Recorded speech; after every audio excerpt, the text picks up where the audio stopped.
Hey, welcome to Talking Pop Culture with Jake D. Thank you for joining me tonight. I just got back from my local Flicks Brew House and I watched The New Mutants tonight.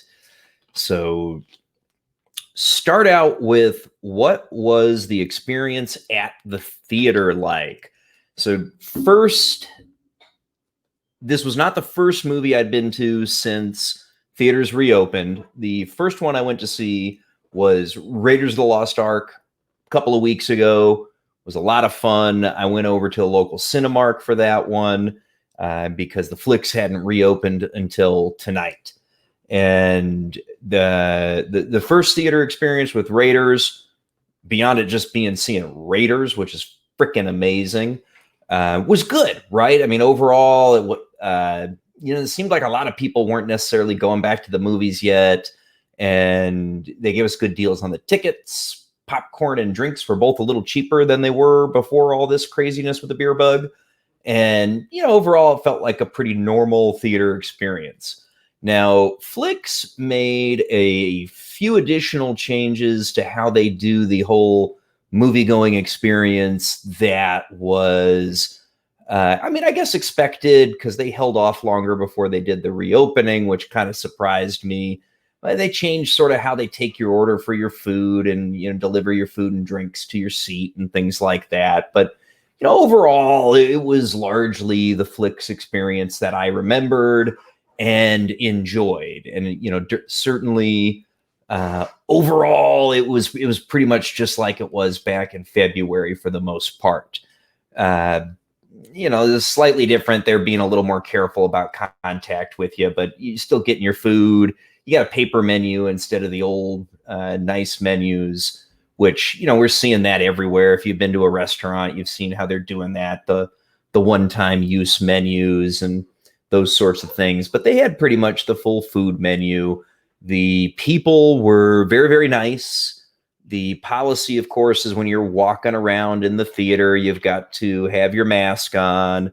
And, officially, if you're not eating and drinking, you're supposed to have it on. I sat down and took it off the second that I sat down. They've got space between, two seats between you and anybody else who's got a ticket in the theater. And my theater was probably a quarter full, which wasn't too bad. And the servers who take your orders were very, very friendly. They were trying to be very conscious about making sure that everybody was comfortable. So that was good. I'm encouraged by that because the people who may not be necessarily as comfortable as me being out and about with crowds of folks, I think that they, when they see that, they'll probably have their fears assuaged some, which is a good thing, right? I mean, I recognize not everybody's like me and completely comfortable, frankly, with things being like they were back in February. Even right now, I would have been okay with that, in April for me, right? So, but yeah, so it was good overall. I sat the whole movie without the mask on, and drank my beer, had my pizza, and it was a good environmental experience. They're definitely trying really hard to make sure that all the things we hear about keeping stuff clean and things like that are adhered to. They give us a little pre-movie thing about what they've done to make the experience better for everybody. They've even installed some really high-tech air filtering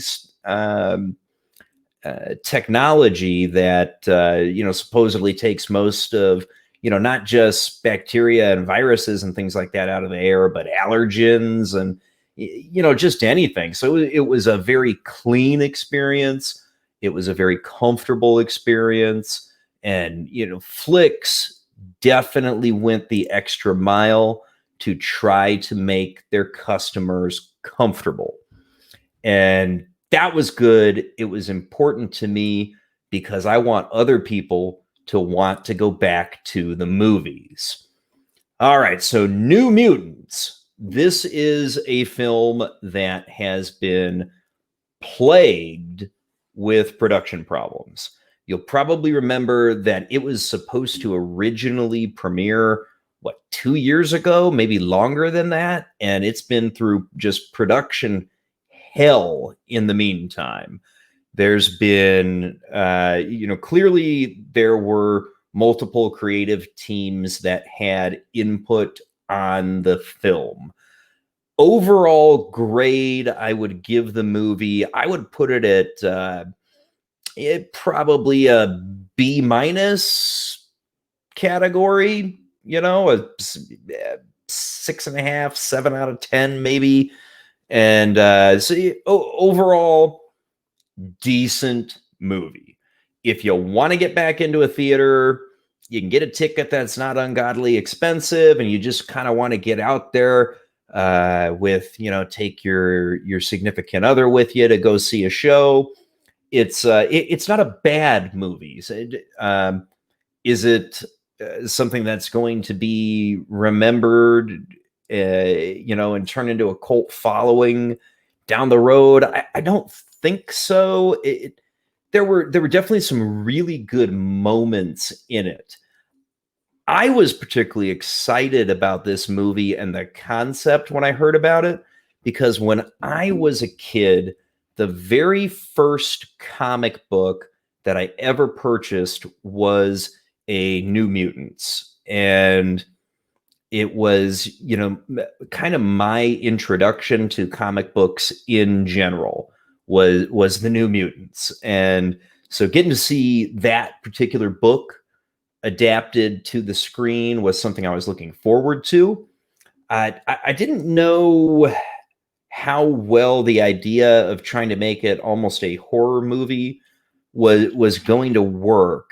That was certainly an extremely different approach that we have not seen in any of these type of genre picks to date.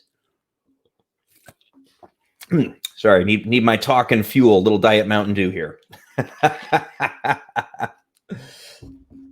Okay, so it was definitely a very different presentation of any of these sorts of comic book movies than we've ever seen on the screen before.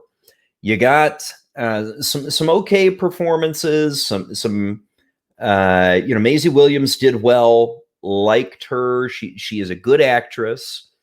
You've got the older brother from Stranger Things is in this movie. I'm blanking on the actor's name right now, but he did a pretty good job. He was one of the actually directly comic book adapted characters of Cannonball. Maisie Williams played Rain. So those two were direct characters from the old New Mutants comic that I used to read when I was a kid.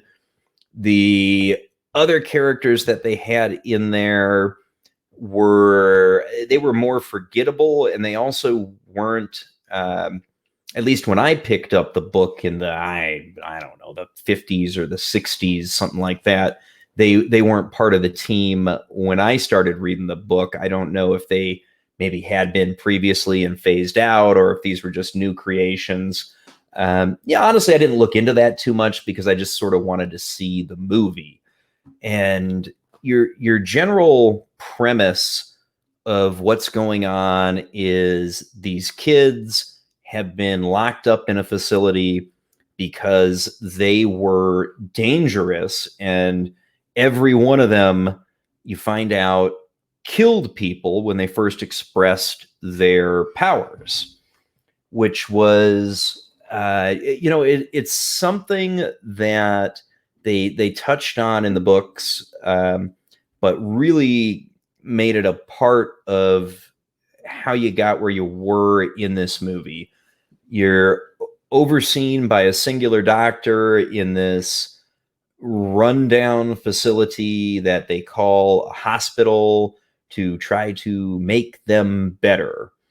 And throughout the movie, the doctor is particularly working with Danny, who's our main character, to sort of try to bring out her power, understand what it is and how it works, and figure it out. The doctor, Dr. Ramos, she is definitely wanting to help these kids get control of them, but we learn later, of course, that it's not necessarily for the best of end goals. They do want them to get control of their powers, but it's because they want them to be killers for the Essex Corporation, which, if you're a Marvel Comics fan, you will be familiar with. If I recall correctly off the top of my head, it's Sebastian Shaw and those folks. Definitely, there was an opportunity to do a true horror movie by exploring what was going on. And when we find out what Danny's power is, which is basically to make a person's fear manifest in reality, including her own, you can see how the horror genre really kind of works for the approach here, because the movie's really based around her learning, exploring, and eventually learning how to deal with her mutant powers. The kids in the movie, overall, the performances were about half of them were good, and about half of them were forgettable. And which is a bummer. That a couple of them, you barely remember them because it wasn't particularly a good performance. But I guess if you figure with the whole former Fox X-Men universe, they were as good as most performances that you got from any of those movies. Did I enjoy the movie? Yes. Is it one I would buy? Probably not. 'Cause I think, the one time at the theater experience on this was pretty good. My ticket was $10 and I had some food there. I don't feel like I wasted my money.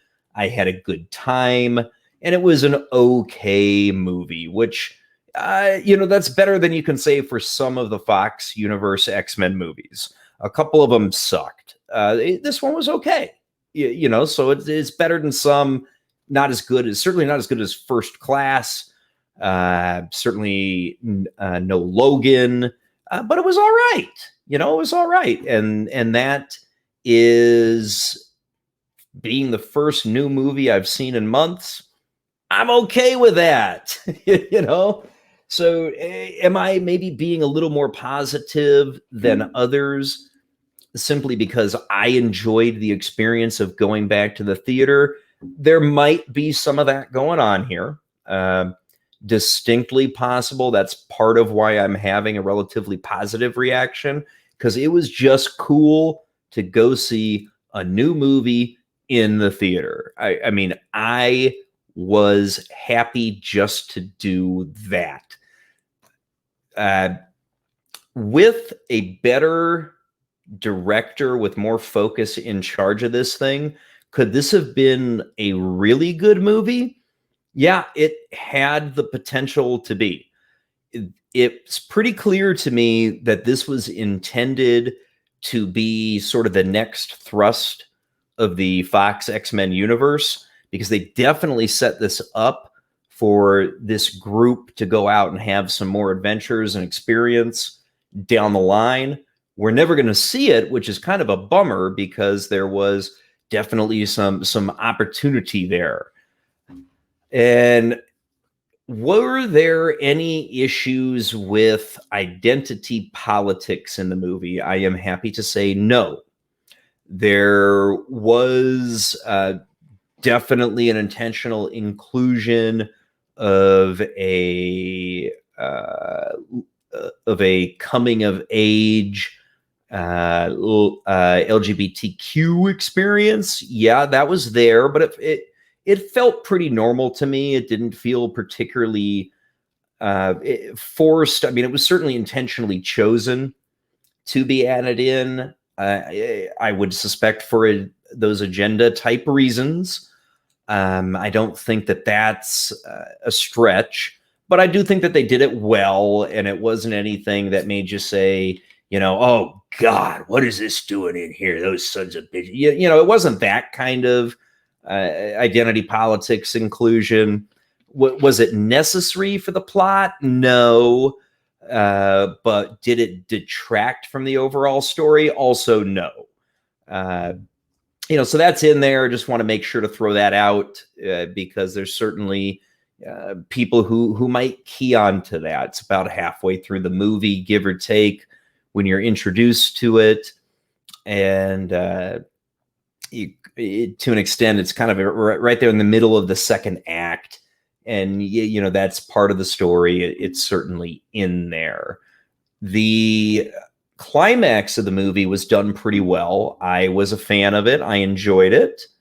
And there was a buildup where Danny's powers get out of control right after the Dr. Ramos was ordered to terminate her. And Maisie Williams, in the character of Rain, was able to save her. Unfortunately, she had been knocked out, I guess would be the way to put it, sedated perhaps, but her power was going nuts, and which makes sense because it actually seemed to get the most out of control when she was sleeping throughout the movie. So that worked, and everybody's fears sort of exploded, particularly Ileana's, which were these really creepy, kind of like alien looking, these long, tall beings with these big fangs. And there was some pretty neat battle sequences where the kids started to use their powers in a controlled manner to deal with things. And so that was good to see. You got some decent use of the mutant powers, which I always like in my superhero movies. It's important to me, if you got powered characters, that you see the powers. And there's an element where sort of the themes of the movie mishmash some and clash with each other a bit, because it's trying to sort of simultaneously be a coming of age story mixed with a lot of horror elements, and where those two things conflicted or maybe vacillated back and forth between the two of them is where the movie loses the thread to an extent.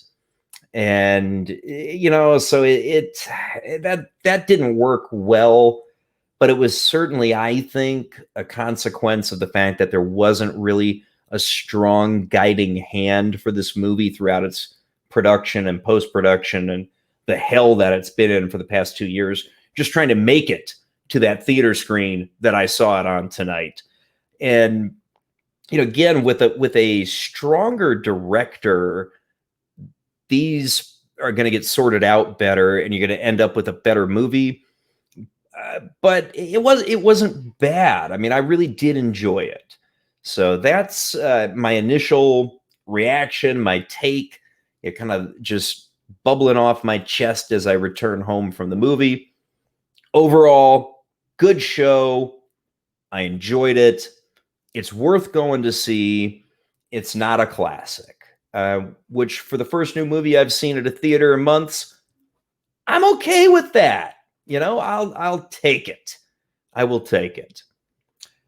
All right. Well, I appreciate you all tuning in. If you've made it this far through the stream, please remember to like the video, share it with your friends on social medias, and consider subscribing to the channel so you can hear me when I talk about Bill and Ted Face the Music tomorrow evening. Thank you and good night.